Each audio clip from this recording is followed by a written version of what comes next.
সবাইকে ছাড় দিতে দিতে আজ আমার নিজের জন্যই জায়গা নেই। অসহায়ের মতন ঘুরছি, অথচ কেউ পাশে নেই। যাদেরকে খুব কাছের ভেবে আঁকড়ে ধরেছি, তারাই পেছন থেকে ছুরির আঘাত করেছে। প্রচণ্ড রকম ধাক্কায় ছুঁড়ে ফেলেছে। বইয়ের ভাঁজে শুকিয়ে যাওয়া সেই ফুলটাকে যতটা যত্ন করা হয়, ততটুকু যত্ন কেউ কখনো আমায় করেনি। সবাই প্রয়োজনে কাছে এসেছে, আবার প্রয়োজন শেষে ছুঁড়ে ফেলেছে। দোমড়ানো কাগজের মতো করে কেউ কখনো আমার যত্ন নিয়ে প্রিয়জন বানিয়ে রেখে দেয়নি। এটা আক্ষেপ নিয়ে বলছি না, এটার জন্য অবশ্যই আমি নিজেই দায়ী। অযথাই ভালোবাসা বিলিয়েছি, ভালোবাসা বিলাতে গিয়ে সবার কাছে শুধু সস্তা হয়েছি।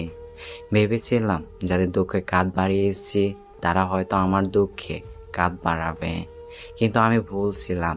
ভালোবাসাতে পড়ার মানুষদের ভালো রাখার দায়িত্ব কেউ নিতে চায় না। সবাই স্বার্থের তাগিদে চলে যায় ভালো থাকতে।